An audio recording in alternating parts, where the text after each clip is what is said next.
Samedi 31 mai 2025, merci d'être avec nous. Il est 13 h, c'est parti pour la première édition de la mi-journée, dont voici le sommaire. À la une de l'actualité, célébration de la journée mondiale sans tabac ce 31 mai 2025. Produits du tabac et à base de nicotine, démasquons les tactiques de séduction de l'industrie du tabac. C'est le thème choisi cette année. Le secrétaire exécutif de la LISTAB déplore l'utilisation abusive de la cigarette au Sénégal. Le produit est en train de faire des ravages à travers le pays. Après 10 mois sans emploi, une centaine de travailleurs des fonds d'entretien routier autonome FERA sont montés au créneau pour alerter encore le gouvernement sur les situations précaires. Ils réclament 7 mois d'arriérés de salaire et souhaitent rentrer dans leur fonds avant la Tabaski.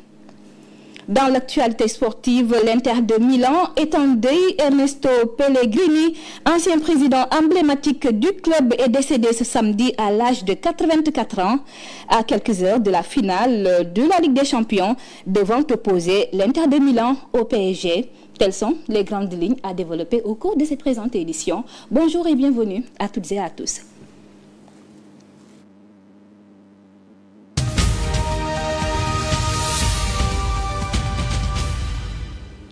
Célébration ce samedi 31 mai 2025 de la journée mondiale sans tabac.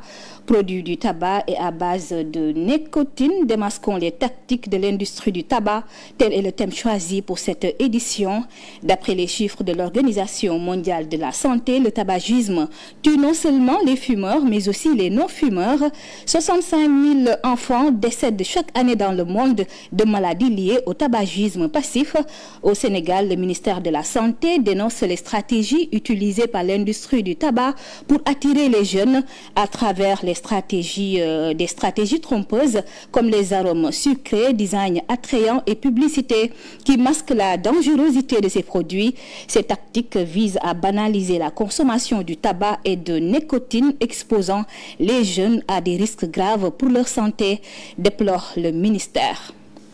Journée internationale de lutte contre le tabac. Cette année, l'accent est mis sur les nouveaux produits du tabac émergents. Selon le docteur Djibril Wele, le secrétaire exécutif de la LISTAB, la cigarette est en train de progresser et fait des ravages à travers le pays. Donc, par rapport aux chiffres, au niveau des jeunes, la cigarette est en train de progresser, donc à travers ces cigarettes électroniques dont je viens de citer tout à l'heure, la chicha, les puffs qui sont vraiment utilisés par les jeunes, surtout dans les écoles, dans les lycées et collèges, et ces jeunes les achètent souvent à travers les réseaux sociaux. Donc vous voyez que c'est un problème. Malheureusement, cette loi de 2014 n'a pas pris en compte cela. Donc je pense que par rapport également aux décès, nous avons commencé à avoir des chiffres. Aujourd'hui, nous sommes à plus de 4000 décès liés au tabac. Donc je pense que c'est vraiment des chiffres alarmants et vraiment pour pouvoir vraiment faire face à cela, il va falloir prendre des mesures le plus rapidement possible.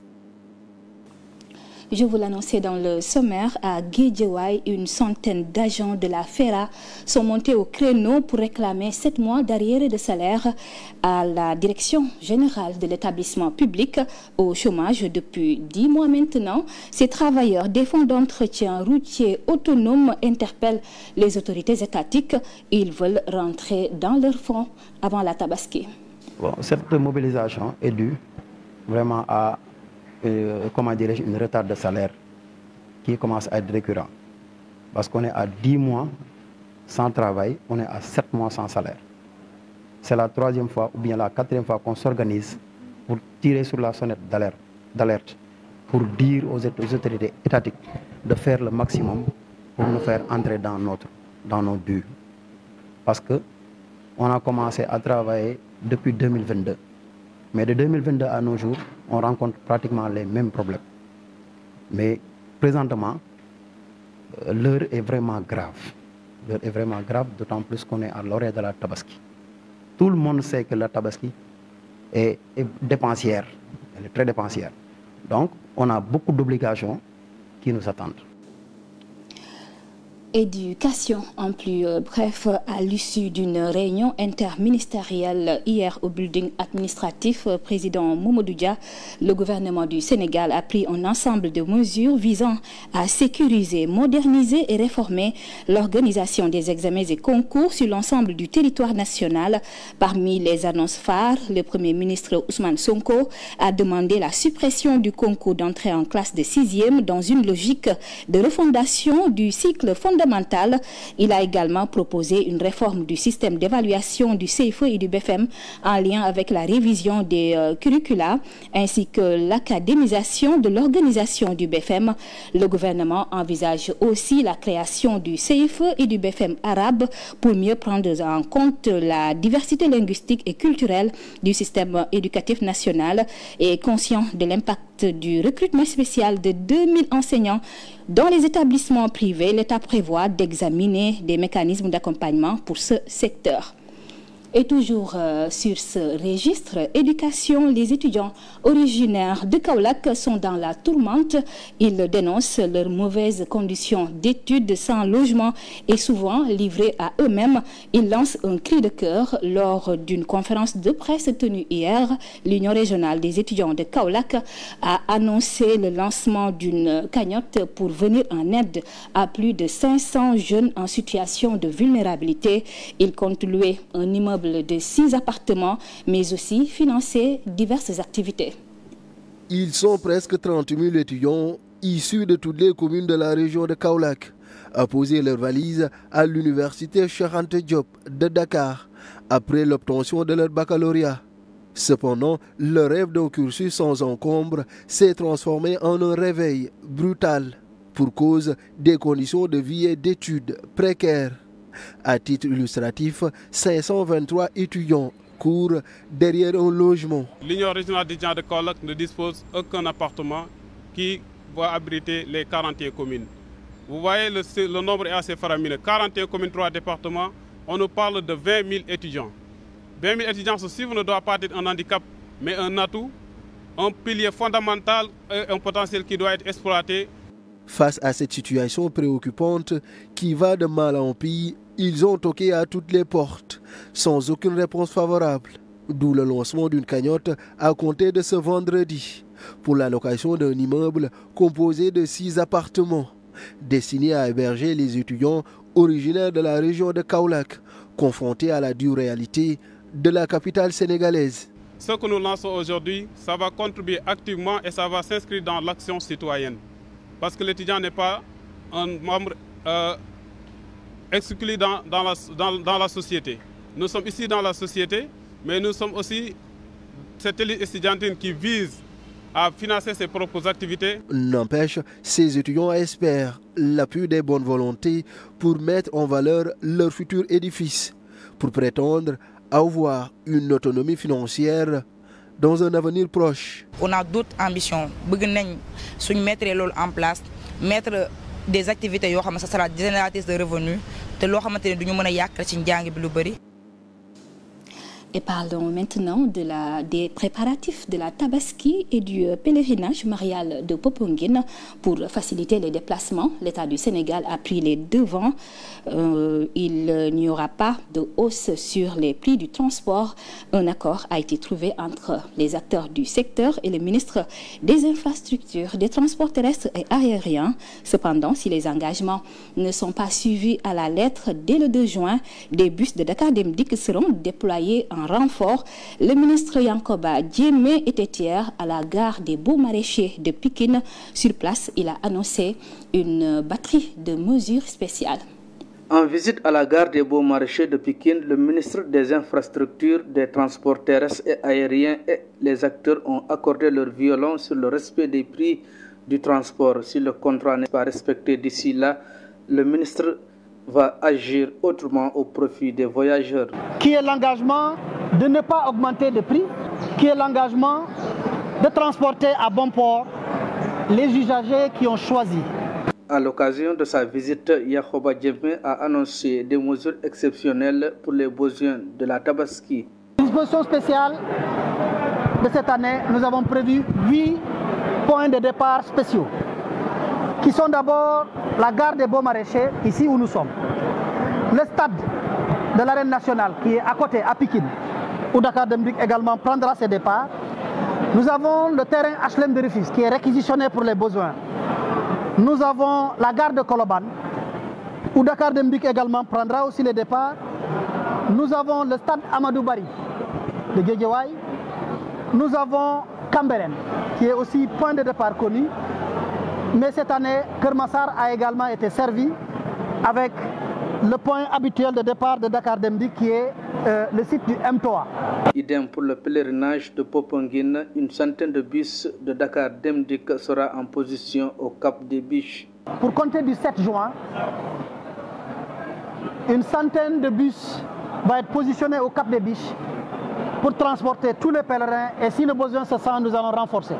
Il y a 50 rotations prévues spécialement pour combler le gap. Au retour également du pèlerinage de Popenguine, nous avons triplé en mettant 150 bus, 150 rotations qui vont servir. Les besoins de ces événements, l'axe Mbour-Tchadjaï-Mbour-Fatick sera ouvert aux usagers. Notons que le MITA a annoncé la relance du train pour les événements religieux à venir. Et dans l'actualité politique, des ténors de l'Alliance pour la République prennent part au dialogue national. Malgré les appels au boycott de l'avis du professeur Ousmane Sène, cette présence en ordre dispersé des alliés de Macky Sall met à nu la cassure au sein de ce parti politique. D'après l'enseignant au CESTI, l'opposition sénégalaise est confrontée à un vide depuis l'arrivée de Pastef au pouvoir. Il pense que l'émergence des leaders comme Barthélémy Diaz pourrait insuffler un nouveau souffle à cette opposition. La fracture se creuse encore un peu plus au sein de l'Alliance pour la République, de l'avis du professeur Ousmane Sène. D'après lui, la participation de certains membres du parti de l'ancien président Macky Sall au dialogue politique prouve qu'ils cheminent en ordre dispersé depuis leur chute. Cela signifie également qu'aujourd'hui, le parti APR n'a jamais été structuré et ça se ressent à ce niveau. Ils ont appelé à un boycott, mais les alliés n'ont pas répondu au boycott. Les militants n'ont pas répondu à ce boycott. Ça signifie aujourd'hui que la vérité actuelle, ce n'est plus donc la vérité du patron de l'APR, mais la vérité du patron qui est le peuple. Pour l'analyste politique, l'opposition sénégalaise fait face à un vide béant, difficile à combler, devant l'hégémonie de Pastef, parti au pouvoir. L'émergence des individualités mine l'élan des opposants au régime. Je fais souvent donc une caricature en disant qu'il y a trois opposants aujourd'hui. Il y a une locomotive qui n'a pas de wagon, c'est-à-dire des individualités qui n'ont pas vraiment des militants, une majorité derrière. Ensuite, il y a aussi des wagons qui n'ont pas de locomotive, c'est-à-dire des mouvements oppositionnels qui appartiennent souvent à la société civile, mais qui n'ont pas encore de leader. À côté aussi, il y a maintenant ceux qui se préparent, comme si vraiment il y a un mouvement, on vend aussi de transhumance qui se dessine de plus en plus. Concernant le cas de Barthélémy Diaz, selon l'enseignant au CESTI, en lançant son mouvement Sénégal bi ñu bokk, l'ancien maire de la ville de Dakar est en quête d'une famille politique. Parce que Barthélémy a perdu son poste à l'Assemblée nationale, il a perdu sa mairie, mais on n'a pas vu vraiment un soutien véritable derrière. Et à un moment donné donc, il sait qu'il doit mener plusieurs combats et même les gagner. Pour mener ces combats et les gagner, il faut une famille politique, il faut un appareil. Maintenant, il s'est confectionné un appareil. Il est en train maintenant de dessiner sa vision et il va dialoguer avec le reste du pays.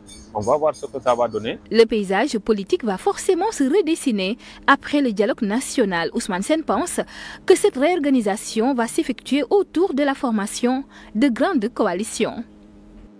Et toujours dans l'actualité de ce 13h, les associations féministes et féminines du Sénégal organisent un sit-in ce samedi pour dénoncer la recrudescence des cas de féminicide au Sénégal. Selon la militante Wasso Tunkara, malgré l'arsenal juridique tant au niveau national qu'international, les femmes sont toujours victimes de violences en raison du défaut d'application et d'harmonisation des textes. Suivons ces propos au micro de Momodou Kanté et Amadou Kébé. Moi, je pense que, en fait, il y a beaucoup de manquements dans la protection des femmes ici au Sénégal. Même si nous sommes toutes d'accord qu'il y a un dispositif juridique très important. Le Sénégal a ratifié beaucoup de textes régionaux, pour ne pas dire tous les textes.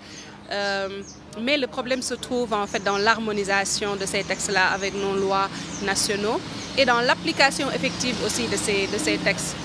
Nous sentons en fait un manquement dans la punition en fait des agressions.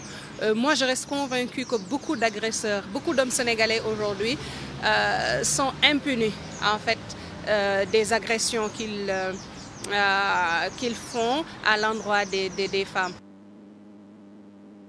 Et pour le reste de l'actualité, une soixantaine d'employés sénégalais licenciés des bases militaires françaises ont reçu hier leur diplôme après une formation. Sur les 162 concernés, 110 avaient sollicité une formation diplômante dans le cadre d'un programme d'accompagnement initié par le général Yves Onis. La cérémonie a eu lieu en présence de nos reporters Mamadou Kanté et Papis Dem. À l'approche de la restitution des bases militaires françaises installées au Sénégal, les employés continuent de bénéficier d'accompagnement. Au-delà d'une indemnisation pour ceux qui étaient licenciés, c'était un accompagnement sur 3 volets. Le premier volet concernait d'abord l'aide à la recherche d'emploi. Il y avait un deuxième volet qui était l'aide à la création d'entreprises, parce que parmi nos employés, il y en avait un certain nombre qui souhaitaient créer une entreprise. Et enfin, le troisième volet, c'est celui qui nous concerne aujourd'hui, eh bien, c'est la formation professionnelle, c'est-à-dire l'aide à l'acquisition de nouvelles qualifications. 110 employés ont ainsi bénéficié de formations diplômantes de différentes écoles. Ils ont reçu une bonne formation en entrepreneuriat. Il y a beaucoup de filières en fait. Il y en a qui ont voulu faire infographie, comptabilité, beaucoup de formations. Après 3 mois de formation, la première cohorte a reçu son parchemin. Je suis très heureux d'être là parmi les gens qu'on a formés. Nous remercions aussi l'employeur pour tout cet accompagnement. Créer un cadre propice à la recherche d'emploi, un cadre propice à la création d'entreprises. Je vous remercie. Personnellement, je vous remercie. Selon le général Yves Onis, malgré leur départ annoncé, il reste tout de même très sensible à la situation des employés licenciés des bases militaires françaises. Et nous en venons au dossier du jour. Aujourd'hui, nous parlons de l'entrepreneuriat des jeunes au Sénégal. Chaque année au Sénégal, plus de 300 jeunes font leur entrée sur le marché du travail, diplômés ou non. Ils nourrissent tous le même espoir, accéder à une vie active, stable et digne de leurs ambitions. Mais pour beaucoup, cette entrée tant attendue se heurte à une réalité difficile, le manque d'opportunités. Face à cet obstacle, ils se tournent vers l'entrepreneuriat, mais encore certains peinent à éviter les pièges qui freinent leur décollage.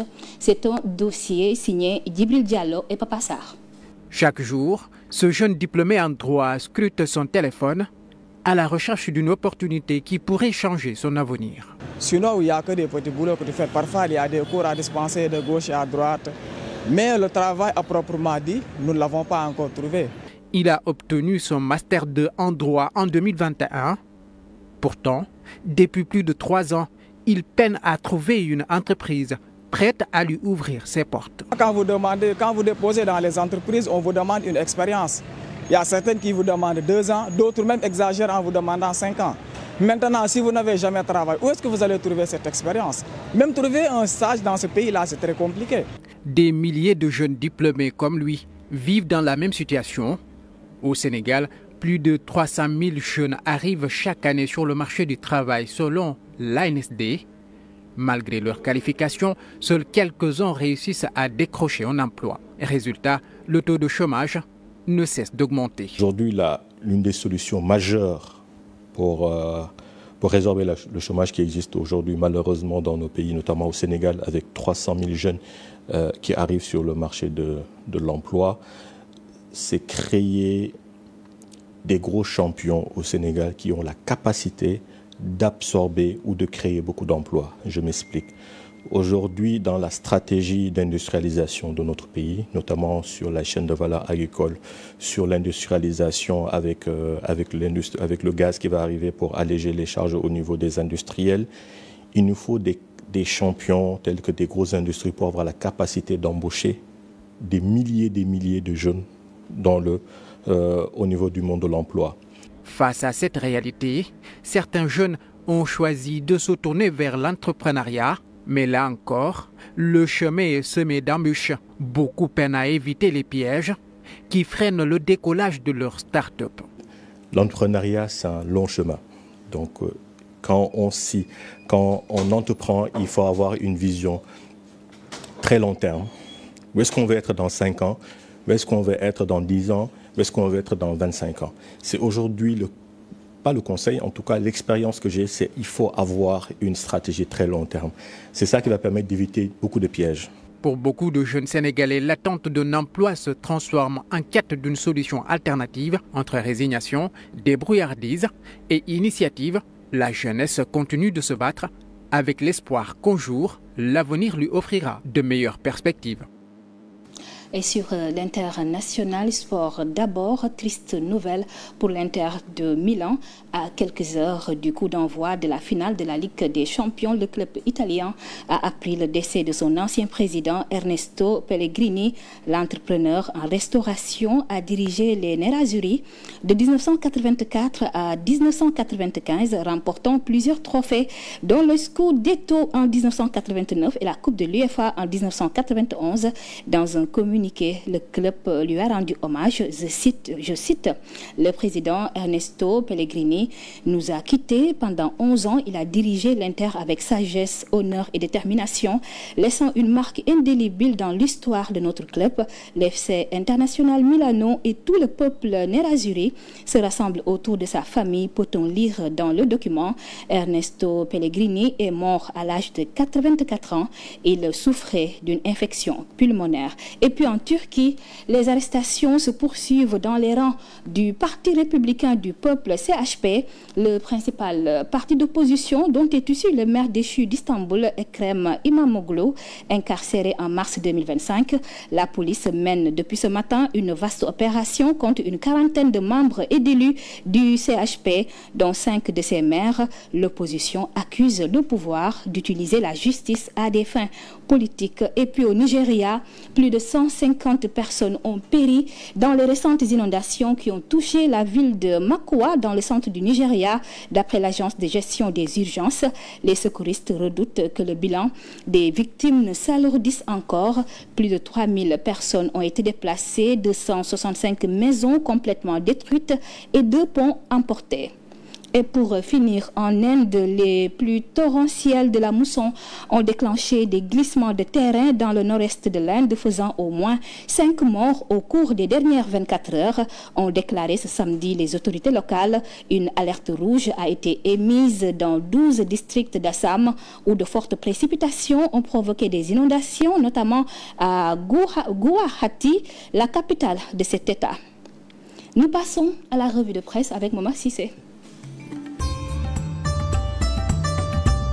Bonjour. L'étape d'Abidjan de la tournée du Premier ministre Ousmane Sonko est à la une de beaucoup de journaux. Dans son périple entamé en Côte d'Ivoire et devant le mener en Guinée et en Sierra Leone, le chef du gouvernement sénégalais a été reçu dans la capitale ivoirienne par son homologue Robert Begré Mambé et le président Alassane Dramane Ouattara, informe Le Soleil. Sonko Ouattara en phase, titre le journal en indiquant que le chef du gouvernement sénégalais a salué la convergence de vues entre les deux pays sur les enjeux sécuritaires et l'intégration régionale. Et le Premier ministre ivoirien Robert Begré Mambé a déclaré à l'endroit de son hôte sénégalais que le secteur privé va jouer un rôle essentiel dans cette redynamisation de l'axe Dakar-Abidjan. Sud Quotidien écrit que Sonko juge faible le volume des échanges commerciaux entre les deux pays. Le niveau d'échange est relativement faible, 107 milliards de flux commerciaux du Sénégal vers la Côte d'Ivoire et 52 milliards de flux de la Côte d'Ivoire vers le Sénégal, rapporte Le Quotidien. De son côté, Le Quotidien Libération rapporte que pour renforcer cette coopération, le Sénégal et la Côte d'Ivoire ont décidé de relancer la commission mixte sénégalo-ivoirienne. Les quotidiens du week-end nous rapportent aussi les échos du dialogue national sur le système politique qui s'est ouvert mercredi dernier. Sud Quotidien titre à sa une: les dialogueurs appuient sur l'accélérateur, soulignant les contraintes du délai qui leur est imparti. Les discussions devraient prendre fin le 4 juin. De son côté, l'AS note que le financement des partis, la régularisation des fonds politiques, le cumul de fonctions et de mandats ont chauffé le dialogue qui divise l'opposition, particulièrement l'APR, qui l'a boycotté. D'ailleurs, les journaux consacrent aussi leurs manchettes au remous au sein de l'APR à la suite de la participation de certains de ses responsables au dialogue national ouvert mercredi à Diamniadio. L'Observateur y va à fond en révélant les minutes de la réunion vendredi du secrétaire exécutif de l'APR, un parti qui est dans tous ses éclats, écrit le journal. Le quotidien du groupe Futur Média rapporte que cette réunion des camarades de l'ancien président Macky Sall a viré à un règlement de compte entre pro et anti-dialogue, relevant que c'est le cas Abdoulaye Seydou Sow, absent à la réunion, qui a le plus cristallisé la colère. Les Échos confirment que la présence de certains responsables de l'APR au dialogue était au cœur des débats lors de cette réunion de l'APR. Le journal révèle d'ailleurs que l'exclusion de ceux qui ont assisté au dialogue a été prônée par certains, ajoutant que finalement le calme a prévalu. Aucune sanction n'a été prise. Pour Walf Quotidien, il s'agit d'un pari perdu pour l'opposition qui a participé à ces concertations, s'appuyant sur l'analyse du journaliste Ibrahim Bahoum, qui estime que Pastef sera le grand gagnant de ces assises sur le système politique. Certains quotidiens n'ont pas manqué de s'intéresser à la Journée mondiale sans tabac, célébrée le 31 mai de chaque année. Le quotidien, dans un jeu de mots, alerte à sa une sur la nouvelle gamme qui fait tabac, parlant des cigarettes aromatisées, un package attrayant entre autres proposé aux fumeurs. Tribune aussi s'émeut que 37 millions d'enfants âgés de 13 à 15 ans consomment actuellement du tabac, en citant les chiffres de l'Organisation mondiale de la santé. C'est tout. Très bonne lecture.